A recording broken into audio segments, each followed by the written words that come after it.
Hello, I'm Adam Shapiro, and you're in the strategy room. Republican presidential candidate Jeb Bush is downplaying polls showing he has yet to reclaim his early frontrunner status, but he admits he needs to be a better candidate.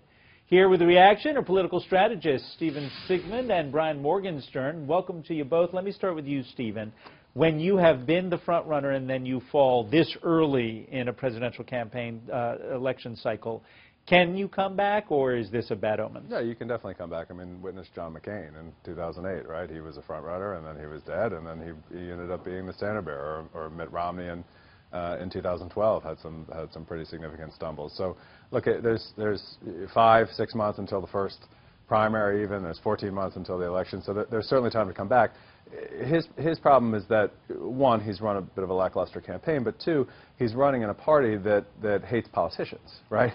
I mean, the three leading candidates at the moment who are making up well over 50% of the 50% of the polls. Trump, Carson, Fiorina. None of them, they share one common thing, which is none of them have ever held elected office before. So, Brian, let me ask you, because on Maria Bartiromo's show on the Fox Business Network, Governor Bush talked about his need to talk about his record in Florida. Is that really the issue, or is the issue stand in the sidelines and let everyone else duke it out and let them kill each other, essentially, and then come back in, but don't fall so far back behind you can't get and raise political dollars? Right. Well, look, Governor Bush pointed out he's going to focus on his record, and that makes sense. He has a strong record in Florida of cutting spending, cutting taxes, education reform, those types of things. Here's the challenge, as I see it, is that while Democrats struggle over which 70-year-old socialist to nominate, the Republicans have a chance to be the party of the future, the party who's going to turn Washington on its head, the party who's not just going to nibble around the edges.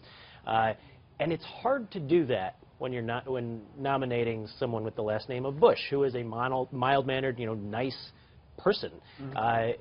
The mood of the country may not be congruent with that, and so that's his sort of messaging and strategic challenge. How come he isn't reaching out in a? It would be counter to Republican politics. It would also be counter to Democratic politics. I think the millennials now are 75 million people in the population. Polls show that fiscally they are conservative. Socially, they are liberal. Therefore, shouldn't Bush be trying to reach those people, tailor his message to the fiscal issues, but then adopt the social issues that conservatives don't like? And then on the flip side, would be against the progressive agenda of the Democratic Party, but would be more in line with the social agenda? Well, they don't vote in Republican primaries. No. So, I mean, right now, Jeb Bush has the challenge of running in a Republican primary.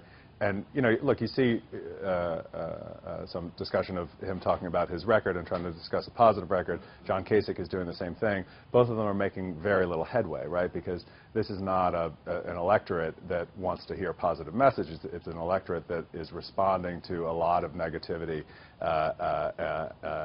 and those kind of messages. Although that's not who gets elected president. I mean, in the end, in a general election, as you say, you've got to come back. Millennials, et cetera, those folks want to hear what the future is going to be like and want a positive message. But Brian, who is going to be voting, and what is the profile of the average Republican primary voter? Could you not get these millennials? I don't know what the registration data shows, whether they register Democrat, Independent, or Republican, but could you not get them to register in time for primaries to then give him more of a victory? Sure, and one of the things I've noticed in New Hampshire polling data in particular, of course, New Hampshire residents take their responsibility extremely seriously, is the nation's first primary after the Iowa caucuses.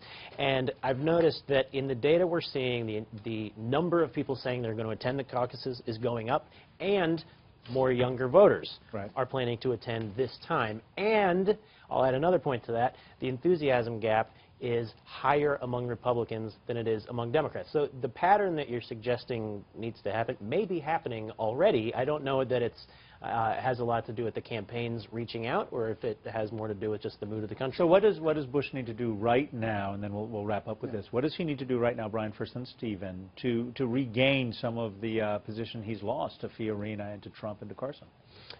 He needs to reach out to more people than the donor class and the traditional activists, and I think you're onto something in that, reaching out to a broader swath of voters.